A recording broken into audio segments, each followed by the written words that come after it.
მოგესალმებით. დღეს 31 დეკემბერია. რაც უფრო ახლოვდება ახალი წელი, მით უფრო ხშირად ვეკითხებით საკუთარ თავს, რა შევიძინეთ და რა გაგვაჩნია როგორც უმთავრესი მონაპოვარი და ღირებულება. პასუხი ყოველთვის ერთია: ადამიანი. სწორედ ადამიანზე, რწმენაზე და იმედზეა დღევანდელი გადაცემა. დღეს ვისაუბრებთ არა ტკივილზე, არამედ ძალაზე, არა დახმარების საჭიროებაზე, არამედ სიკეთეზე, რომელიც ცვლის ჩვენს არსებობას და იქნება ახალი წლის ყველაზე მნიშვნელოვანი სურვილიც ეს არის: ვიყოთ ერთმანეთისთვის. მე დღეს გიამბობთ ისტორიას, რომელიც ჩახუტებით იწყება და სრულდება იმედის უსასრულობით.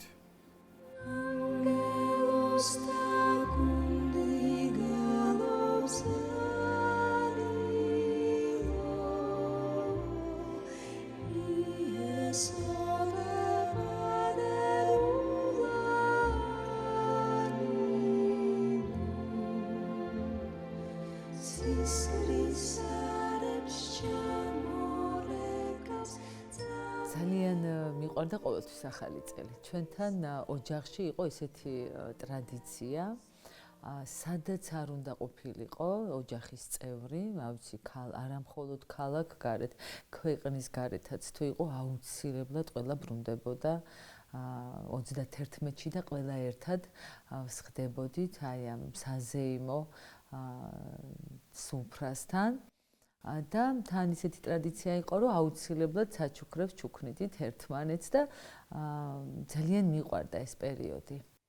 და იმის მიუხედავად, რომ ესეთ ბავშვობაში ჯერ სოხუმში ვიყავი და სოხუმში ხო საერთოდ ძალიან კიდევ უფრო ფერადი და ლამაზი და სხვანაირი იყო, მართლა იმის მიუხედავად, რომ ძალიან ბევრი ეროვნების ადამიანები და ხალხი ცხოვრობდა, ხო, აბსოლუტურად ძალიან ესეთი იყო აფხაზეთში მაცხოვრებლები, მრავალფეროვანი. ახალ წელს ყველა პატარ თავის ტრადიციებით, რა თქმა უნდა, ხვდებოდნენ თავიანთ სახლებში, მაგრამ ისეთი ის იყო ტრადიცია იყო თან ესეთი, რომ ერთმანეთთან დავდიოდით, აი მეზობლები. და აუცილებლად მთელი ღამე იყო ეს სტუმრიანობა. ერთი შემოდიოდა, მეორე გადიოდა, მესამესთან გადადიოდა და მთელი ღამე იყო, აი არ ვიცი, ისეთი სიყვარულის უფერდა, აი ვერ აგიღწერთ, აი ყველას ერთმანეთი ხო ძალიან უყვარდა, ერთმანეთს ეფერებოდნენ და ძალიან ისეთი იყო ხალისიანი, აი ამიტომ შეიძლება ამიტომ არის ჩემში ეს ახალი წელი ესეთი განცდით და თუმცა შემდეგაც, რადგან მე ესე გავიზარდე, მამა ანდრიასაც ძალიან უყვარდა. და მამა ანდრია უკვე ხო დევნილობაში, მამა ანდრია სვანეთში დაიბადა, როდესაც პერევალი გადმოვიარეთ, ესე რომ ვთქვათ, მე ფეხმძიმედ ვიყავი და იმ დროსაც, როდესაც ყველაზე ძალიან გვიჭირდა, ჩვენ მაინც აი იმ დღეს ვცდილობდით, რომ მართლა დღესასწაული ყოფილიყო და აი ბავშვის შეგრძნებაში, რომ ახალ წელს მოდის თოვლის ბაბუად, ყველაფერი კარგი მოაქვს და ყველაფერი კარგად იქნება, ამას ვცდილობდით, რომ ეს მასაც ქონოდა. მე ვცდილობდი ყოველ შემთხვევაში ძალიან, იმიტომ რომ ძალიან მიყვარდა ახალი წელი და დევნილობის დროსაც აი ეს ყველა ჩემი მეზობელი ახლად გაცნობილი და ისინი სულ სხვადასხვა ქალაქებიდან, აფხაზეთის სხვადასხვა ქალაქებიდან იქაც იგივე გაგრძელდა, იცით, აი იქაც ესე ერთმანეთის სიყვარულით და ერთმანეთთან სტუმრობით მთელი ღამე. 12 საათი მხოლოდ არ იყო ახალი წელი. აი მთელი ღამე გრძელდებოდა და ძალიან მომწონდა. ერთად ვიყავით ყველა. ფიქრობდი, რომ დღევანდელ გადაცემაში ცრემლი არ ყოფილიყო. მთელი გულით მინდოდა, მაგრამ აი ჩემს მეგობრებს, მეზობლებს მთელი გულით მივულოცავ აფხაზეთში ახალ წელს. თვითონაც იციან, იცით, რომ უჩვენოთ ის არ არის, რაც იყო მანამდე. აქ ხო ბევრი ბავშვი მოდის და ძალიან ბევრი აფხაზეთიდან, არა მხოლოდ აფხაზებთან, იცით, მყავს ბოშები, მყავს სომხები, რუსები. რა თქმა უნდა აფხაზებიც რომ მოდიან და ჩვენ საუბრობთ, ყველა ერთხმად აღნიშნავს ერთადერთ რამეს, რომ დღეს მე სოხუმელი ვარ და სოხუმი ის სოხუმი არ არის, რაც იყო მანამდე, როდესაც ჩვენ ვიყავით. თითქოს და ჩვენ ქართველი ნაწილი მოსახლეობის ვქმნიდით იმ სოხუმის რაღაც განსხვავებას. ესე ამბობდნენ, რომ სოხუმელი არა მხოლოდ ადგილმდებარეობის აღნიშნა იყო, ცალკე ნაცია იყო, ძალიან ბევრი ეროვნების ხალხი ხო ცხოვრობდა აფხაზეთში და სოხუმში და ესე ამბობდნენ, რომ სოხუმჩანინ, სოხუმელი იყო კიდევ ცალკე. და ეს დაიკარგა და ამას თვითონაც ხვდებიან და შეიძლება ყველა ამას არ ამჟღავნებდეს, მაგრამ გულში მაინც ყველა ესე ფიქრობს და მე ესე მიულოცავდი, რომ ყველაფრის მიუხედავად მე მაინც მიყვარს ისინი. იმის მიუხედავად, რომ რამდენი წელია უკვე ჩვენ აქ ცხოვრობთ, უფრო მეტი ვიდრე იქ, მე ვიყავი 21 წლის. როდესაც ფეხმძიმედ პერევლის გზას შევდექი. და მაინც ვფიქრობ, რომ სოხუმელი ვარ. ჩემი სახლი მაინც სოხუმშია. მე მთელი გულით ამ შეგრძნებით ვარ, რომ ამიტომი და რომ შვიდობით დავბრუნდეთ, რომ იქ რო დავბრუნდებით, ეს აფხაზებიც იყონ ჩვენთან ერთად და არა მარტო ჩვენ ვიყოთ. აი ამას უსურვებდი მათ, რომ ჩვენ თუ ესე ვფიქრობთ, რომ მათაც ესე უნდა იფიქრონ და პირიქით ხელები უნდა გაშალონ და ესე უნდა მიგვიღონ უკან. შემდეგ იყო დევნილობა და ის გაჭირვება, ხო? მაგრამ ის წლებიც კი ძალიან ისე მახსენდება, რომ მაინც გვიხაროდა, მაინც სიხარული იყო და იმდენმა პრობლემამ, ტრაგედიამ, გაჭირვებამ მაინც ვერ შეცვალა, იცით, აი ეს რაღაცა ბავშვობაში, რომ ძალიან მიყვარდა და მჯეროდა, რომ ახალი წელი რაღაც ჯადოსნობები ხდება იმ დღეს. და ჯერ მადლიერები ვართ, რომ დასრულდა წელი მშვიდობით და შემდეგ კიდევ რაღაც ახალი გეგმებით და ბევრი კარგი რაღაცის მოლოდინი არის ჩემთვის ახალი წელი და დღესაც შეიძლება სწორედ ზუსტად ის შეგრძნება და განცდა არ მაქვს 21-ში, ანუ ახალ წელს, იმიტომ რომ მამა ანდრია არ არის. მაგრამ სხვა შვილებმა ხო დაიკავეს უკვე ადგილი მამა ანდრიასი და ვცდილობ რომ მათ გაულამაზო. თუმცა 31-ში მე და ჩემი მეუღლე, რაც მამა ანდრია არ არის ამ ქვეყნად და გადაინაცვლა და მარტყოფის მამათა მონასტრის შესასვლელში კარიბჭესთან არის დაკრძალული, იქ ვხვდებით მე და ჩემი მეუღლე. უკვე ამდენი წელია, 12 საათი აუცილებლად იქ ვართ, ვულოცავთ მას და მე მოვდივართ სახლში. ჩემი თხოვნა და მიმართვა იქნებოდა საზოგადოებისადმი, რომ არასოდეს არ დავიწყდეთ ჩემი შვილები და ჩვენი არსებობა მათ გვერდით, მათ პარალელურად. მაგრამ ამავდროულად ვიტყოდი, რომ ჩვენი ცხოვრების წესით არ უნდა იცხოვროს იმ ადამიანმა, ვისაც ახლა ვისი პრობლემაც ეს არ არის, ხო და ამას ჩვენ არ მოვითხოვთ, მაგრამ დავიწყებით ნოღადაგვივიწყებენ და ხშირად ხდება ესეთი რამე, რომ მეტად უფრო აქტიურობს საზოგადოება ახალ წელს და აღდგომას. აი ეს ორი ესეთი დრო, რომ შემიძლია ვთქვა, რომ მირეკავენ და მოსვლა უნდათ ადამიანებს და ბავშვების გახარება, რაც ძალიან მახარებს, რა თქმა უნდა.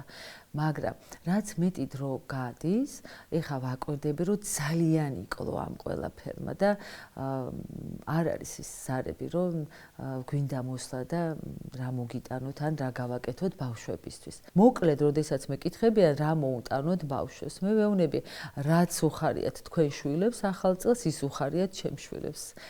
უბრალოდ ასაკი შეიძლება ესეთი განსხვავებული იყოს და ამიტომ ადამიანს, როდესაც უნდა სიკეთის გაკეთება, აი ამაზეც უნდა იფიქროს. თან მით უმეტეს, როდესაც ჩემ ბავშვებს ეხება, ყველას ვეუბნები, რომ ღვთისნება როგორ წარიმართება არ ვიცით და ამიტომ მე ყოველი დღე ჩემთვის ვცდილობ, რომ ყოველი დღე იყოს ახალი წელი ჩემი შვილებისთვის. ყოველი დღე იყოს ბედნიერების მომტანი. იმიტომ რომ მე არ ვიცი რა იქნება ხვალ, მე არ ვიცი რა იქნება ზეგ.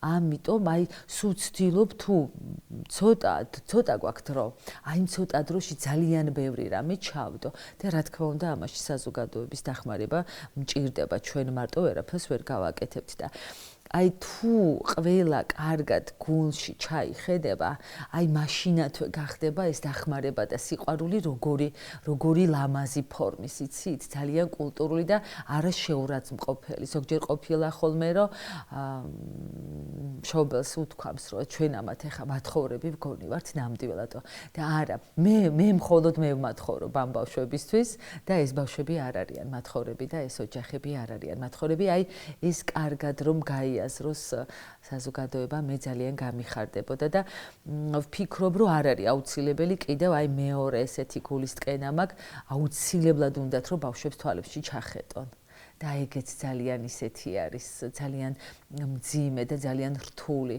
მით უმეტეს როდესაც მყავს საშუალო ასაკის ხო თინეიჯერები მათთვის აბსოლუტურად დამანგრეველია ზოგ საერთოდ არ უნდა რომ იცოდეს არ ვიცი ყველამ რომ მას აქვს ეს პრობლემა და მე რა თქმა უნდა ამას არ ვაიძულებ. ყველაზე კარგი დახმარება და სიკეთე არის ის, როდესაც ჯერ ამას უანგარო დაკეთებ დიდება უფალს და ეს ძალიან სასიხარულო არის არა მხოლოდ იმათთვის, ვისაც უკეთებ, ვინც აკეთებს. აი იმხელა სიამოვნებას იგრძნობენ, რომ თავისთვის ჩუმად გააკეთეს, იცის მან დაუშვათ ჩვენ და ღმერთმა. ხშირად ვიძახი ხოლმე, რომ ჩემი ცხოვრება ორად არის გაყოფილი და რა ვიცი, სახელიც ორი მაქვს და რაღაცნაირად ესე ხდება ყველაფერი. და აი 31-ში რადგან ჩვენ ესე ვართ და მივდივართ ყოველთვის იქით, ბავშვებიც და ოჯახები და მშობლებიც ცდილობენ, რომ აი პირველი ახალი წელი ჩვენ ხო აი საქართველოში როგორი ის გვაქვს, ძალიან მიყვარს სხვათა შორის, რომ ორი ყველაფერი რაღაცა ბევრი გვაქვს და ეგ ძალიან კარგია და ახალი წელიც ხო ორი გვაქვს. და პირველს აი 31-ში ყველა ბავშვი ცდილობს წავიდეს და თავის სახლში შეხვდეს ახალ წელს. ხოლო ისინი, ვინც ვერ მიდიან, რა თქმა უნდა, ჩვენ აქ უწყობთ დღესასწაულს, მაგრამ უფრო ისეთი დიდი და ხალისიანი არის 13-ში, ძველით ახალ წელს, აი კალანდობა რაც არის და თან კიდევ მე ხო სვანი ვარ და აი სვანეთში ძალიან აქტუალური არის ეს კალანდობა და ჩვენ აფხაზეთშიც ძალიან ისე აღნიშნავდით ამ მეორე ახალ წელს, ძველით ახალ წელს და ტრადიცია გვაქვს უკვე რომ აქ, აი სწორედ იმას, რასაც უკეთებდი მამა ანდრიას 31-ში, ხო და ძალიან ვცდილობდი რომ გამეხარებია, ამას ვაკეთებ ამ ჩემი სხვა შვილებისთვის 13-ში.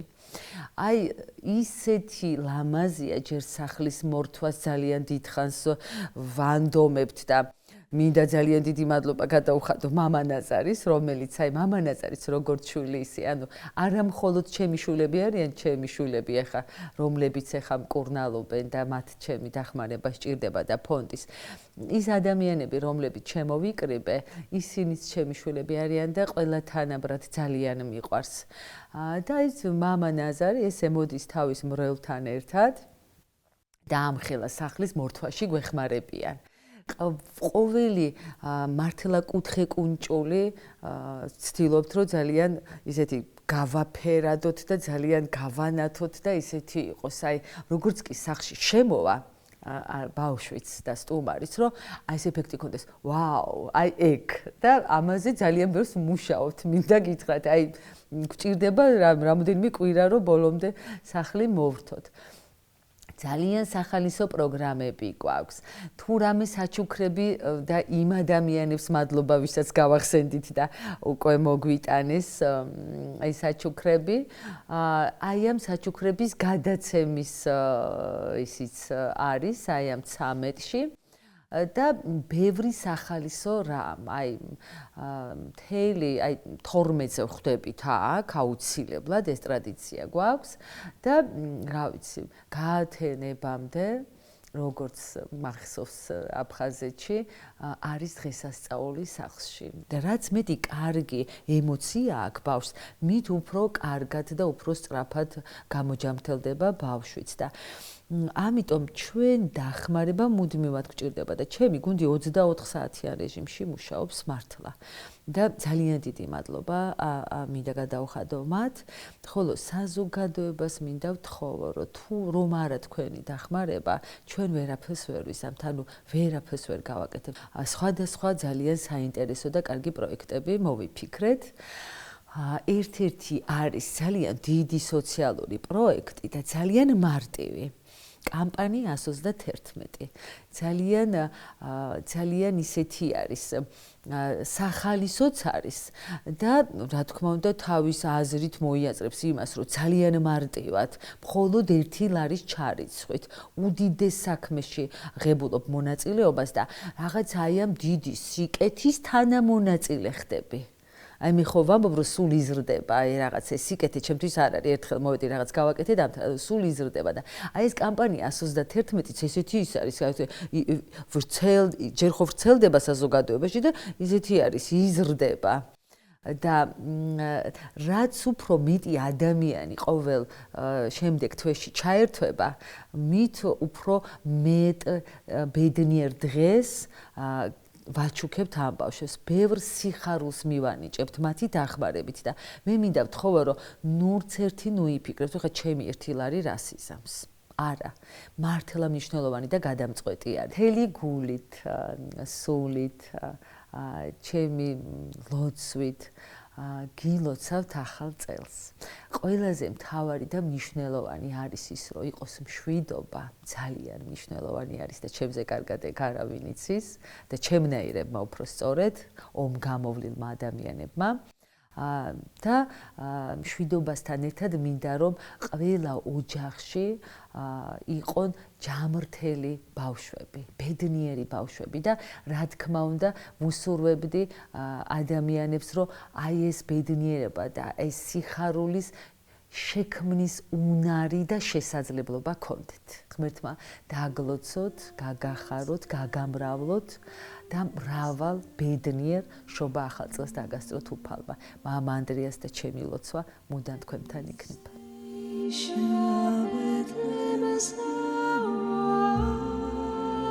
ახალ წელს ხშირად ველოდებით სასწაულს, მაგრამ ცხოვრებაში სხვაგვარად ხდება. სასწაული მაშინ იბადება, როცა ერთმანეთს ვამჩნევთ, როცა ვიღაცის გვესმის, როცა ვრჩებით იქ, სადაც სხვები წასვლას ამჯობინებენ. ჭეშმარიტი სიკეთე არასდროს ყვირის, ის ჩუმია, თავშეკავებული და ყველაზე მნიშვნელოვან წუთებში ჩნდება. ასე დაიწყო ფონდის ისტორიაც. ბერი ანდრიას ფონდი 14 წელზე მეტია რაც არსებობს, ბედნიერის სახლიც თავდაპირველად ნაქირავი ფართში არსებობდა, ახლა უკვე გვაქვს ფართი, სივრცე, უზარმაზარი და ულამაზესი, რომელიც ემსახურება ბერი ანდრიას ფონდის შვილობილებს.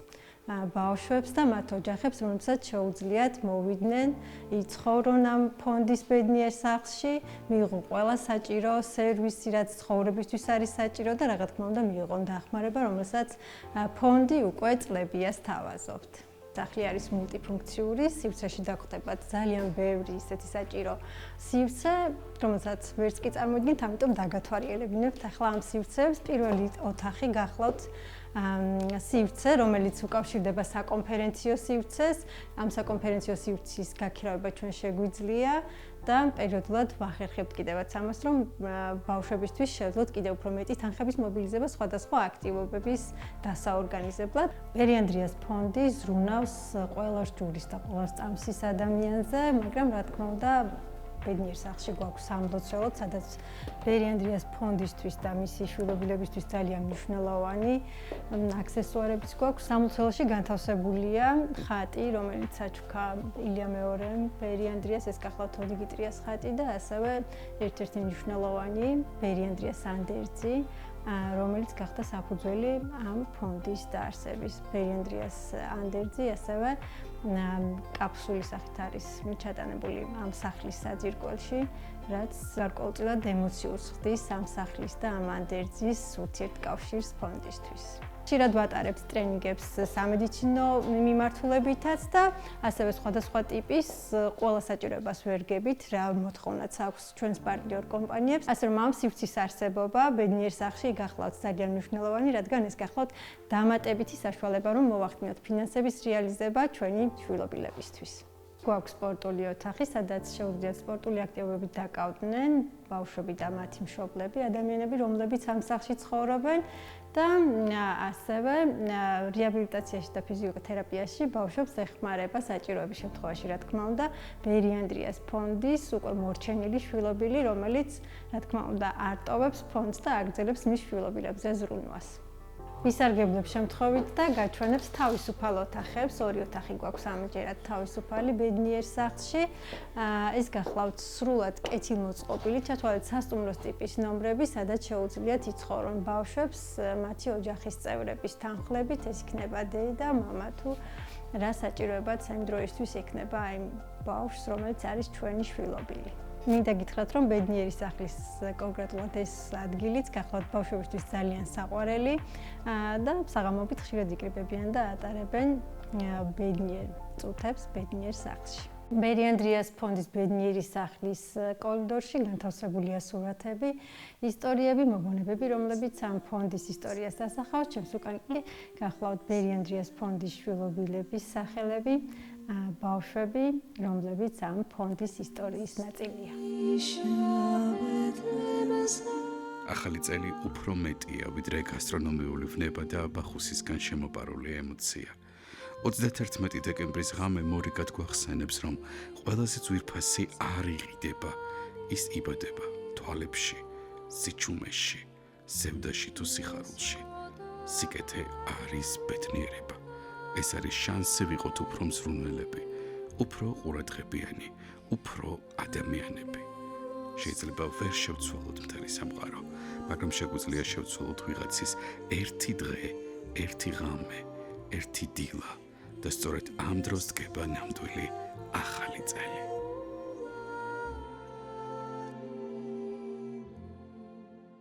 ვფიქრობ, რომ ჩემი თავარი, როგორც საზოგადოების წევრის, თავარი პასუხისმგებლობა არის სხვაზე ზრუნვა. ამ შემთხვევაში ამ ბავშვებზე ზრუნვა და მათ ოჯახებზე. დედათინათინი, მრავალი ნიჭისა და უნარით დაჯილდოვებული ადამიანი, ერთ-ერთი მის განსაკუთრებული ნიჭი არის ლიდერობა. ის არის ამ სახლის, ამ გუნდის ლიდერი. ჩვენ აქ ვართ როგორც ოჯახი. აქ რომ მოდივარ, მე არ მოდივარ როგორც თანამშრომელი ან მოხალისე. მოდივარ ოჯახის ერთ-ერთი წევრი, რომელმაც მისი წილი უნდა შეიტანოს იმ დღის დახურვაში. აი ის პასუხისმგებლობა, რასაც ჩვენ აქ ვგრძნობთ და ადამიანები, ვინც ქმნით ბერი ანდრიას ფონდის გუნდს, არის ძალიან გააზრებული პირველ რიგში. და თავარი мотиваცია ყოველსი, როგორც ახსენე, არის ის, რომ დავავიწყოთ ამ ბავშვებს და მათ ოჯახებს ის რეალური პრობლემა, რის წინაშეც ისინი დგანან. ცოტა ხნით მაინც გავაღიმოთ. ვალდებული ხარ მოიქცე ღირსეულად. ვალდებული ხარ რაღაცა ღირებულებებზე დაყრდნობით იმოქმედო. ვალდებული ხარ იყო მართალი იმ ადამიანებთან, ვინც გენდობა. რა თქმა უნდა რთულია, მაგრამ არც ისე რთულია, რომ ამას ვერ გაუმკლავდეს ვინმე. აი, გავიხსენებ ჩვენი თანამედროვე, ჩემი საყვარელი პოეტის სიტყვებს ბესიკ ხარანაულის ერთ-ერთ ინტერვიუში ამბობს, რომ ჩემი აზრითო ადამიანი ბოროტია და სიკეთეზე ისვენებს. აი ისე მწყდება გული ამ სიტყვებს. ერთადერთი რამეა, რასაც ბატონ ბესიკს არ ვეთანხმები. ვაძლევ ჩემ თავს ამის უფლებას და ვამბობ ხმაუღლა, იმიტომ რომ აქ მე ხვდები ყოველ დღე ძალიან ბევრ ადამიანს, რომელსაც საერთოდ არანაირი ვალდებულება არ აქვს, რომ მოვიდეს და ამ ოჯახებს დაეხმაროს. მაგრამ მაინც მოდიან. შეიძლება ზოგი ვერ მოდის, მაგრამ გვაწოდენს ხმას ყოველ შემთხვევაში და მის მაქსიმალურს აკეთებს. სიკეთე უნდა იყოს ძალიან მარტივი პასუხი ამ საკუთრებზე უანგარო და რა თქმა უნდა გააზრებული. ჩემ თავს ადანაშაულებ ხშირად, როცა უცხო ადამიანს ხვდები ან ვესაუბრები ამ თემაზე და მის თვალებში ხედავ მაინც სიცარიელეს მიკვირს და ჩემ თავს ადანაშაულებ იმაში, რომ როგორ ვერ მივიტანე ეს თემა მის გულამდე, როგორ შეიძლება ამ თემამ მაინც გულგრილი დაგტოვოს და არავის არ ვადანაშაულებ გარდა ჩემი თავისა, იმიტომ რომ ალბათ მე გავაკეთე რაღაც არასწორად. მე ვერ შევარჩიე სწორი სიტყვა, რომ ის დაინტერესებულიყო. დედა თინათინმა ახსენა ინტერვიუში, რომ ახალ წელს ბავშვები ხდებიან თავიანთ საკუთარ სახლებში და ჩვენ აღვნიშნავთ კალენდობას ძველ ახალ წელს, ძველი ახალ წელს. ეს არის განსაკუთრებული ღონისძიება და მთელი სახლი ელოდება სტაფიდან დაწყებული ბავშვებით დამთავრებული ამ ღონისძიებას, იმიტომ რომ ეს არის მთლიანი დღე, როცა არავის არ ახსოვს რა ხდება რეალურად ამ სახლში. და ყველა ადამიანს შეუძლია ამაში ჩართულობა. რა თქმა უნდა, ძალიან მარტივად იმ სურვილების ახდენითაც ამ ბავშვებს აქვთ. ეს სურვილები, რა თქმა უნდა, ინდივიდუალურია. ეს ბავშვები გამოირჩევა მხოლოდ იმით, რომ ძალიან პატარა ასაკში მოუწიოთ ძალიან დიდი პრობლემებზე ფიქრი, მაგრამ ძალიან ჩვეულებრივი ბავშვები არიან. როგორც ყველას უნდა რაღაც სათამაშო ან ახალი რაღაც, ისე უნდა ამ ბავშვებს უსტათ. აუცილებლად უნდა ვახსენო თვითონ ფონდზე და ფონდის ჩვენ სარეაბილიტაციო სახლზე, რომელიც სრულად უზრუნველყოფილია ნებისმიერი სპორტული გასართობის შემეცნებითი აქტივობებისთვის, მაგრამ ერთ-ერთი რაც პირადად მე როცა აქ ვარ, რაც ჩემი აზრით აკლია ბავშვებს, ეს არის გარე სპორტული აქტივობებისთვის განკუთვნილი სივრცე. პადელის მოედანი, კალათბურთის მოედანი, ზაფხულში ძალიან გვიყვარს წუწაობა სხვათა შორის და აი გამორიცხულია რომ კვირა ისე გამოტოვოთ რომ არ ვიწუწავთ. აუზი იქნებოდა იდეალური. აი ესეთი მიმართულება თითქოს ცოტა ასე რომ ვთქვათ ძალიან სათუთია. ყველა სიტყვას ძალიან დიდი მნიშვნელობა აქვს ამ დროს და როცა ადამიანს თხოვთ ერთ ლარს და პარალელურად მე ვამბობ რომ გარე გასართობის სივრცე არის მნიშვნელოვანი, უნდა აღიქვას ყველა ადამიანს სწორად, იმიტომ რომ ყველა ბავშვი როგორც ოჯახში ჩადის ეზოში და თამაშობს, ზუსტად ასეთი აქტივობები არის ჩვენთანაც საჭირო. აი ეს იქნებოდა ჩემი მესიჯი საზოგადოებასთან, როგორ შეუძლიათ ჩაერთონ ამ მიმართულებით. ახალი წელი ჩემთვის არის არა დედამიწის ერთი სრული წრე, არა უსასრულო სართულებით გავსებული სუფრა, ღრეობა. ახალი წელი ჩემთვის არის აი თითქოს ასე წარმომიდგენია ერთი წრეწირი, რომლის ირგვლივაც ვტრიალებთ სხვადასხვა ღირებულებებით და რა თქმა უნდა პრინციპებით და ისევ იმ ფინიშის და სტარტის ხაზთან მივდივართ. და იქ ვაჯამებთ ხოლმე და იწყება სიახლეების ეპიზოდი. მე ვიტყოდი, რომ ფონდში ახალი წელი განსაკუთრებულია, იმიტომ რომ ამ ბავშვებს ორმაგად იმედიანი ცხოვრება აქვთ. ფონდი რომ იყოს წარმატებული, ამისთვის რა თქმა უნდა მთელი საზოგადოების მხარდაჭერა არის საჭირო, ვერაფერს ვერ გავაკეთებთ, რო არა ადამიანები და კეთილი ადამიანები. მე მინდა ვუსურვო გარდა სხვა სურვილებისა, გაიაზრონ ზუსტად ჩვენი ამოცანა, ჩვენი მიზნები და ის ნაწილი, რაშიც შეუძლიათ მათ დახმარება, თუნდაც ადამიანური რესურსით, ფინანსური რესურსით, დაგვეხმარონ და ამ ბავშვებს უფრო ნათელი და კარგი მომავალი ვაჩუქოთ. ეს იქნებოდა ჩემი სურვილი. ფონდში გაკეთებული ნებისმიერი ნაბიჯი თქვენ 10 მაგათ უკან დაგიბრუნდებათ და სიკეთე უსასრულოა.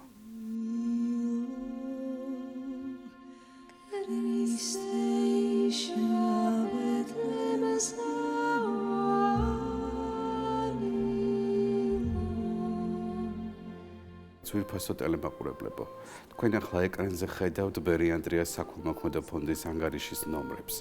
გვახსოვდეს, რომ მცირედი წვლილი ნიშნავს უფრო მეტ გადარჩენილ სიცოცხლეს, მშვიდობას, კეთილდღეობას და სიყვარულს გისურვებ ჩემო საქართველო. გილოცავთ 2026 წელს.